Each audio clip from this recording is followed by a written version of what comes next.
بسم الله الرحمن الرحيم. اللهم كن لوليك الحجة ابن الحسن صلواتك عليه وعلى آبائه في هذه الساعة وفي كل ساعة وليا وحافظا وقائدا وناصرا ودليلا وعينا حتى تسكنه أرزك طوعا وتمتعه فيها طويلا برحمتك يا أرحم الراحمين. اللهم صل على محمد وآل محمد وعجل فرجهم. أعوذ بالله من الشيطان الرجيم. بسم الله الرحمن الرحيم. الحمد لله رب العالمين. الصلاة والسلام على أشرف الأنبياء والمرسلين خاتم النبيين حبيب إله العالمين أبي القاسم محمد. اللهم صل على محمد وآل محمد وعجل فرجهم. ادعوني استجب لكم. تمام تر تعریفیں، تمام تر حمد، تمام تر تھینک یو، شکر گزار ہیں ہم اس پروردگار کے کہ جس نے ہمیں اتنی نعمتوں سے نوازا کہ اگر ہم چاہیں تو بھی ہم ان نعمتوں کو کاؤنٹ نہیں کر سکتے، ہم چاہیں تو بھی نعمت کا شکر ادا نہیں کر سکتے۔ جب ہم اللہ تعالیٰ کا تھینک یو کرنے کے لیے، اللہ کا شکر ادا کرنے کے لیے اپنی زبان کو کھولتے ہیں نا، تو پھر ہم اس کی اتنی ساری نعمتوں کو یوز کر رہے ہوتے ہیں۔ یہ ہماری زبان میں، یعنی ہم اپنی زبان کو ہلاتے ہیں اور آواز آتی ہے۔ یہ طاقت کس نے دی ہے؟ پر خود پروردگار نے دی ہے۔ ہم ایک ہی وقت میں اللہ تعالیٰ کی کتنی ساری نعمتوں کو استعمال کر رہے ہیں، ذرا سوچیں۔ ہم ایک ہی وقت میں دیکھ بھی رہے ہیں، سن بھی رہے ہیں، کھا بھی رہے ہیں، چل بھی رہے ہیں، زمین کی نعمتوں کو بھی استعمال کر رہے ہیں، آسمان کی نعمتوں کو بھی استعمال کر رہے ہیں، اور پھر اللہ کا یہ احسان کہ اس نے ہماری گائیڈنس کے لیے کہ ہم کو کس طرح زندگی گزارنی چاہیے، محمد اور آل محمد کو بھیجا تاکہ وہ ہمیں بتائیں کہ ان نعمتوں کو ہمیں کیسے یوز کرنا ہے، ان نعمتوں کا ہمیں مس یوز نہیں کرنا ہے۔ اور پھر اللہ تعالیٰ کی ایک اور نعمت جس کا ہم آج ذکر کریں گے وہ ہے ہماری ماں، ہماری ممی۔ آپ سوچیں، اللہ تعالیٰ نے ماں کی صورت میں ہم کو کتنا بڑا گفٹ دیا ہے۔ یہ جو ہماری مائیں ہم سے اتنی محبت کرتی ہیں نا، یہ کیوں کرتی ہیں؟ کیونکہ اللہ نے ان کے دل میں ہمارے لیے اتنی محبت ڈالی ہے۔ آپ کو ذرا سی بھی چوٹ لگ جاتی ہے، آپ فوراً ایک آواز دیتے ہیں مما مجھے لگ گیا، اور آپ کی مما سارے کام چھوڑ کے آپ کے پاس آ جاتی ہے۔ آپ سوچیں کہ جب چھوٹا بیبی یا بچے بڑے ہو جائیں تب بھی آدھی رات کو جب سب لوگوں کا دل چاہ رہا ہوتا ہے کہ بس نیند میں اچھے سے سوتے رہیں، لیکن اگر آدھی رات کو بھی جب بچہ ممی کو پکارتا ہے کہ مما مجھے پیٹ میں درد ہو رہا ہے، مجھے بخار ہو رہا ہے، مجھے کوئی پرابلم ہے، مائیں سب سے پہلے اٹھ کے بیٹھ جاتی ہیں اپنے بچوں کے پرابلم کو سولو کرنے کے لیے۔ تو یہ پروردگار کی نعمت ہے کہ اس نے ہماری ماؤں کو ہمارے لیے پیدا کیا، ہماری ماؤں کے دلوں میں ہمارے لیے اتنی محبت ڈالی کہ وہ ہمارا اتنا خیال رکھتی ہیں۔ اور آپ کو بتاؤں کہ خود پروردگار ہم سے کتنی محبت کرتا ہے۔ پروردگار سمجھانے کے لیے ہمیں یہ کہہ رہا ہے کہ اگر تم اپنی ماں کی محبت کو 70 ٹائمز ملٹیپلائی کرو، 70 ماؤں کی محبت صرف سمجھانے کے لیے، بہت زیادہ، اس سے بھی زیادہ محبت کرتا ہے پروردگار، لیکن سمجھانے کے لیے کیا ایگزامپل دے رہا ہے کہ اگر ماں کی محبت 70 ٹائمز ملٹیپلائی ہو جائے تو کتنی محبت ہوگی۔ وہ محبت اللہ تعالیٰ ہم سے کرتا ہے، تو ہمیں اللہ تعالیٰ کا ہر وقت شکر ادا کرنا چاہیے، اس کی نعمتوں کے لیے اس کا شکر ادا کرنا چاہیے، اور اس کی نعمتوں کا مس یوز نہیں کرنا چاہیے۔ پروردگار کا ہم شکر ادا کرتے ہیں کہ اس نے ہمیں یہ نعمت بھی دی کہ ہمیں امام حسین علیہ السلام کے در سے وابستہ رکھا. اور آج آپ اور میں یہ کووڈ اور یہ وبا کی بیماری کی وجہ سے ہم لوگ فزیکلی اگر ہم آمنے سامنے نہیں ہیں، آج سب لوگ جو ہیں وہ آن لائن مجلسیں اٹینڈ کر رہے ہیں، لیکن اللہ کا کتنا شکر ہے نا کہ اللہ نے ہمیں کسی نہ کسی طرح سے اس راستے سے در امام حسین علیہ السلام سے وابستہ رکھا، اور ہم لوگ جو ہیں وہ ذکر امام حسین میں مصروف ہیں. ذکر امام حسین علیہ السلام کے صدقے میں آج ہم ایک فقہی مسئلہ سیکھیں گے، اور وہ ہے سلام کا جواب دینا. آپ کو معلوم ہے نا کہ جب بھی ہم کسی سے ملیں یا ہمارے گھر پہ کوئی آئے یا ہم کہیں جائیں تو بہترین عبادت کیا ہے کہ جلدی سے بڑھ کے ہمیں کہنا چاہیے السلام علیکم.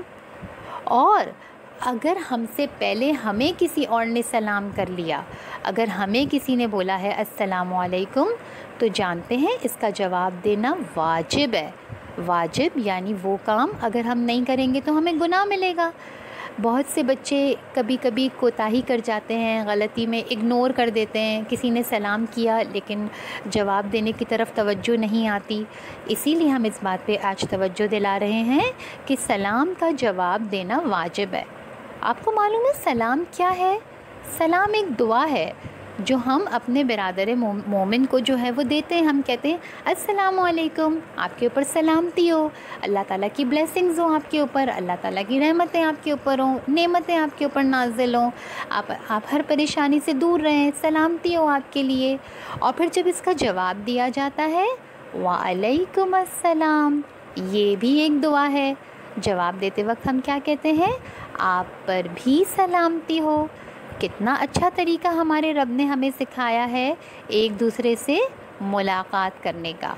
لیکن کوشش کرنی چاہیے کہ اس عبادت میں پہل کریں، کوشش کریں. آپ کو پتہ ہے ہمارے پروفٹ محمد صلی اللہ علیہ وآلہ وسلم جب دور سے کسی کو آتا ہوا دیکھتے تھے نا تو کبھی کبھی وہ درخت کے پیچھے چھپ جاتے تھے تاکہ سامنے والا انہیں دیکھ نہ سکیں، اور جب وہ قریب آتا تھا تو وہ سلام کرتے تھے. انہیں لگتا تھا، وہ کہتے پروفٹ محمد سلام کرنے کی اتنی فضیلت ہے کہ پروفٹ محمد اس ثواب کو اپنے ہاتھ سے جانے نہیں دینا چاہتے تھے.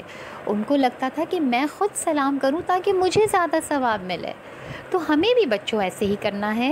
جب بھی ہم کسی سے ملیں، جب بھی کوئی آئے، ممی بابا گھر پہ آئیں یا آپ کہیں جائیں، بابا آفس سے آئیں، فوراً سلام کر کے بہت ساری نیکیوں کو اپنے جو ہے وہ نامہ اعمال میں بھر لیں. اس کی بہت اچھی سی اگزامپل میں آپ کو دیتی ہوں. اگر آپ لوگوں کو ڈونٹس پسند ہے نا، کتنے سارے ڈونٹس ہیں یہ، آپ کو کیا اچھا لگے گا کہ اگر آپ کو اتنے سارے ڈونٹس ملیں یا ایک ڈونٹ ملے؟ سب کہیں گے زیادہ ڈونٹس چاہیے، کیونکہ آپ کو یہ چیز پسند ہے. آپ کو پتہ ہے جب ہم سلام کرتے ہیں تو ہمارے نامہ اعمال میں 69 نیکیاں لکھی جاتی ہیں. اور جب جواب دینا بھی واجب ہے، وہ بھی عبادت ہے. جواب دینے والے کو ایک نیکی ملتی ہے. تو کوشش کریں کہ اس کام میں پہل کریں اور اپنے جو اکاؤنٹ ہے اس میں آپ 69 نیکیاں کلیکٹ کر لیں.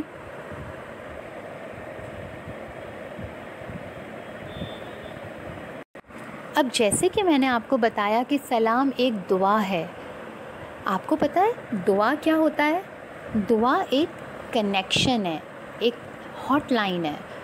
اگر آپ پروردگار سے جب بھی جس وقت بھی رابطہ کرنا چاہیں، جس وقت بھی کنیکشن کرنا چاہیں، دعا کا سہارا لیں. اگر ہمیں کبھی کسی کو کانٹیکٹ کرنا ہوتا ہے، ہم اس کو کال کرتے ہیں، میسج کرتے ہیں. کبھی کبھی ایسا بھی ہوتا ہے کہ اس کا نمبر بزی آتا ہے، اس کا نمبر بند ہوتا ہے، انٹرنیٹ کی رینج میں نہیں ہوتا ہے تو وہ ہمیں فوراً جواب نہیں دے پاتا ہے. بہت سارے مسائل ہوتے ہیں.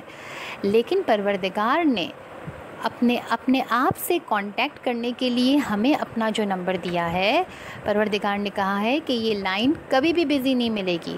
چاہے دنیا کی تمام مخلوقات ایک ہی وقت پہ اس نمبر پہ کال کریں، لیکن پروردگار کی یہ والی جو لائن ہے وہ ہمیں کبھی بھی بزی نہیں ملے گی. اور یہ کیا لائن ہے؟ دعا. اور پروردگار کہتا ہے کہ مجھے اچھا لگتا ہے کہ جب میرا بندہ مجھ سے کچھ مانگے، پروردگار خود فرماتا ہے ادعونی استجب لکم، اور تم مجھ سے مانگو میں تمہاری دعا قبول کروں گا۔ پروردگار خود چاہتا ہے کہ ہم اپنی پرابلمز اللہ تعالیٰ سے شیئر کریں، اللہ تعالیٰ سے مانگیں، اور پروردگار جب انسان خلوص دل سے دعا مانگتا ہے نا تو اللہ تعالیٰ اس کی ساری دعائیں قبول کرتا ہے۔ آپ کو پتہ ہے شیطان جو ہے، جب ہم لوگ دعا مانگتے ہیں نا تو شیطان بہت کوشش کرتا ہے کہ وہ ہمارے الفاظ سے اور ہماری اٹینشن اس دعا سے جو ہے وہ ہٹا دے۔ تبھی تو ایسا ہوتا ہے نا کہ کبھی کبھی ہم دعا مانگ رہے ہوتے ہیں لیکن ہماری اٹینشن دعا کی طرف نہیں ہوتی، صرف ہم ایسے ہی بول رہے ہوتے ہیں۔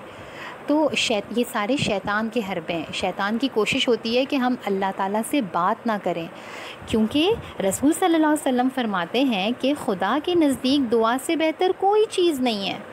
اور آپ لوگ تو بچے ہیں، بچوں کی دعا تو پروردگار ضرور قبول کرے گا۔ تو دعا ایک ایسا کنیکشن ہے کہ انسان کو ہمیشہ اپنے اس ہتھیار کو یوز کرنا چاہیے۔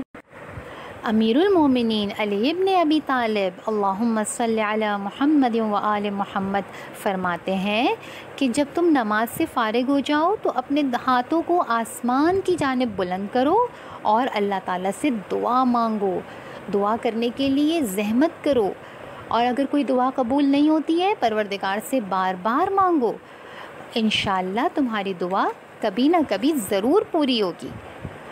اور امام صادق، ہمارے چھٹے امام جعفر صادق علیہ السلام فرماتے ہیں کہ میں نے اپنے والد بزرگوار کو دیکھا کہ وہ جب بھی کسی پریشانی میں، جب بھی کسی مسئلے میں گرفتار ہوتے تھے تو وہ کیا کرتے تھے، وہ گھر کے سارے لوگوں کو، ساری عورتوں کو، سارے بچوں کو بٹھاتے تھے اور دعا مانگتے تھے اور کہتے تھے کہ جب میں دعا مانگوں تو تم لوگ آمین بولنا۔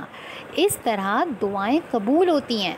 آپ دیکھیں، یہ ساری باتیں آپ لوگوں کو بتانے کا مقصد یہ ہے کہ جب آپ لوگ بچے ہیں آپ کی دعائیں اللہ تعالیٰ جلدی قبول کرتا ہے، اور دعا کے اس طریقے کو ضرور فالو کریں۔ جب بھی کہیں دعا مانگی جا رہی ہو بلند آواز سے آمین بولیں، اور ہرگز کوئی ایسا کام نہ کریں جس کی وجہ سے آپ کی دعا قبولیت سے رک جائے۔ جیسے ہمارے ساتویں امام نے کیا فرمایا کہ نازیبا الفاظ، مطلب جو الفاظ اچھے نہیں ہوتے، مناسب نہیں ہوتے، بیڈ ورڈز ہوتے ہیں نا، نازیبا الفاظ کا استعمال اگر کوئی بچہ یا کوئی بڑا اپنی باتوں میں، اپنی گفتگو میں نازیبا الفاظ کا استعمال کرتا ہے، بیڈ ورڈز کا استعمال کرتا ہے، تو پھر اس کی زبان سے وہ طاقت چھن جاتی ہے کہ اس کی دعائیں قبول ہوں۔ تو آپ لوگوں نے بیڈ ورڈز نہیں بولنے ہیں، کسی کے لیے بھی برے الفاظ کا استعمال نہیں کرنا ہے، اچھے الفاظ سے گفتگو کرنی ہے، اور دعا مانگنے سے پہلے ہمیشہ بسم اللہ الرحمن الرحیم بولیں، اللہ تعالیٰ کے نام سے دعا مانگنے کا آغاز کریں، اپنے دونوں ہاتھوں کو اللہ کی بارگاہ میں بلند کریں۔ اور اگر آپ کو عربک میں بڑی بڑی دعائیں یاد نہیں ہیں، کوئی بات نہیں، ویسے تو ہمارے بچوں کو بہت ساری دعائیں، آپ کو دعائے سلامتی امام زمانہ یاد ہے نا، اللہم کن لولیک۔ آپ کو معلوم ہے کہ جب امام زمانہ کی سلامتی کی ہم دعا مانگتے ہیں تو خود امام بھی ہمارے لیے سلامتی کی دعا مانگتے ہیں، تو کتنا فائدہ ہے۔ اسی طرح سے چھوٹی چھوٹی دعائیں، ربی زدنی علما، رب ارحمہما کما ربیانی صغیرہ، کوشش کریں کہ چھوٹی چھوٹی دعاؤں کو یاد کر لیں۔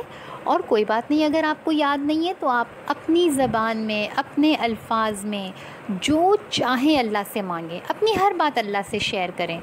اگر آپ کی طبیعت ٹھیک نہیں ہے، آپ کی ماما کی طبیعت ٹھیک نہیں ہے، آپ اللہ سے شیئر کرو کہ پروردگار میری ماما کو ٹھیک کر دو، پروردگار مجھے اسکول کا لیسن جلدی جلدی یاد ہو جائے، جو بھی آپ کو چاہیے، آپ کے دل میں جو بھی ہے۔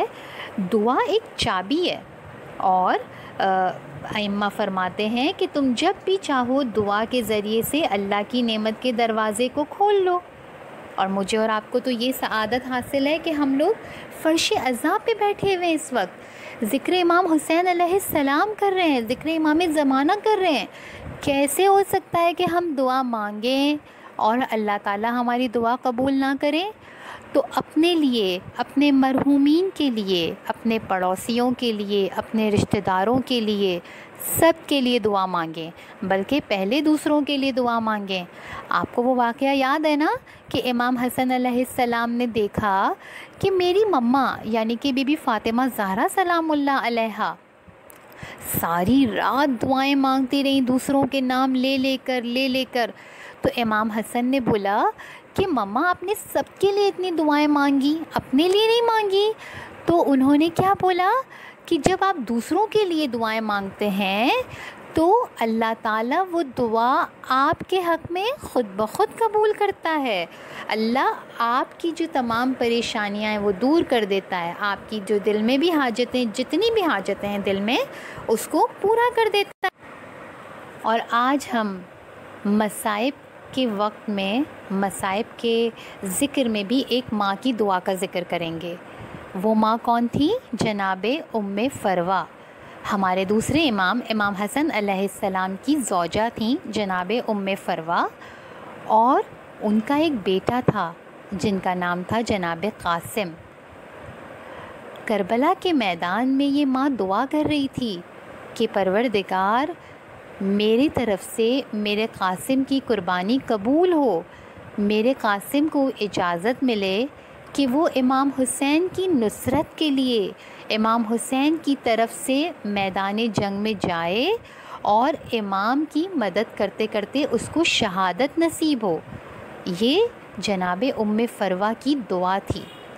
آپ کو معلوم ہے امام حسن علیہ السلام کی جب شہادت ہوئی تو جناب قاسم بہت چھوٹے سے تھے، اور پھر جناب ام فروہ نے جناب قاسم کو بہت لاڈ سے پالا۔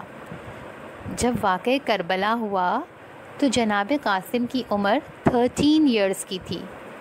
بہت بڑی تو نہیں ہوتی ہے 13 ایئرز کی عمر، لیکن جناب ام فروہ نے جناب قاسم کی تربیت ایسی کی تھی کہ وہ کربلا کے میدان میں کسی شہید سے پیچھے نہ رہیں۔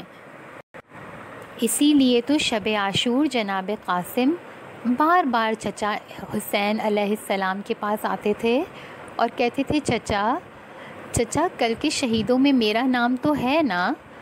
جناب قاسم کی یہ شہادت کا شوق جب امام حسین علیہ السلام دیکھتے تھے تو امام حسین تڑپ جاتے تھے، کیونکہ امام حسین سوچتے تھے کہ اس کا تو بابا بھی نہیں ہے، یہ اپنی ماں کا اکیلا سہارا ہے، اگر اس کی بھی شہادت ہو گئی تو پھر اس کی ماں کے لیے کتنا مشکل ہوگا۔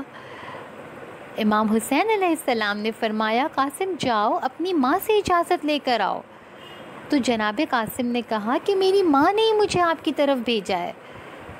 پھر جناب قاسم سے امام حسین علیہ السلام نے ایک سوال کیا کہ قاسم یہ جو تم بار بار مرنے کی اجازت مانگتے ہو، یہ بتاؤ شہادت کو، موت کو کیسا پاتے ہو؟ کیا محسوس کرتے ہو کہ اگر شہید ہو جاؤ گے تو کیسا محسوس کرو گے؟ جناب قاسم فرماتے ہیں چچا اگر موت حق پہ ہو، شہد سے زیادہ میٹھی ہے وہ موت جو حق کے لیے آ جائے چچا۔ بس وقت عصر آیا، قاسم امام حسین علیہ السلام کے نزدیک آئے۔ امام نے قاسم کو سینے سے لگا لیا۔ قاسم کیسے اجازت دوں؟ تمہارے چچا کے لیے بہت مشکل ہے کہ وہ تمہیں اجازت دے۔ قاسم خیمے میں بیٹھ کر رونے لگے۔ ذہن میں کچھ خیال آیا۔ بچپن میں بابا نے تعویذ باندھا تھا اور کہا تھا بیٹا جب کبھی بڑی مصیبت آ جائے تو اسے کھول لینا اور جو میں نے اس پر لکھا ہے اس پر عمل کرنا۔ قاسم نے سوچا اب اس سے بڑی مصیبت کیا ہوگی، چچا مرنے کی اجازت نہیں دے رہے۔ تعویذ کھولا، اس تعویذ میں لکھا تھا اے حسین میں کربلا میں نہیں ہوں گا، اگر میرا بچہ اجازت لینے آئے تو میری طرف سے اسے قربان کر دینا۔ تاریخ کہتی ہے قاسم خوشی خوشی امام حسین کے پاس آئے۔ امام نے اس خط کو پڑھا اور کہا انا للہ و انا الیہ راجعون۔ بس قاسم میدان میں جاتے ہیں، ایک ایک نامی گرامی نامی گرامی پہلوان کے ساتھ جنگ کرتے ہیں، ہر ایک کو اس کے انجام تک پہنچاتے ہیں۔ وہ وقت آیا کہ قاسم اکیلے ہیں، چاروں طرف سے وار ہو رہے ہیں، زخموں سے چور قاسم زمین پر گر پڑے۔ چچا جان میرا آخری سلام قبول کریں۔ امام حسین قاسم کی مدد کے لیے دوڑے۔ قاسم تیرا چچا تیری مدد کے لیے آنا چاہتا ہے۔ بس جب قاسم کا لاشا امام خیمے میں لے کر آئے، ساری بیویاں موجود تھیں۔ جناب فروا کو نہیں پایا جو قاسم کی ماں تھی۔ معلوم ہوا جناب فروا پشت خیمہ میں سجدہ شکر کر رہی ہیں۔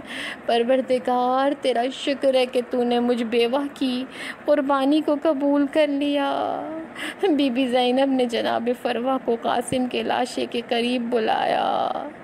بی بی فروا نے اپنے بیٹے کا خون بھرا کرتا طلب کیا اور اس کرتے کو دیکھتی جاتی، اپنے قاسم کو یاد کرتی جاتی۔ بس یہ کرتا جناب فروا نے اپنے پاس رکھا، حتیٰ کہ یہ قافلہ کربلا سے شام، کوفہ، ہر جگہ ہوتا ہوا جب واپس مدینہ آیا ہے۔ بی بی فروا نے تقاضا کیا کہ میری سواری کو جنت البقیع لے جایا جائے۔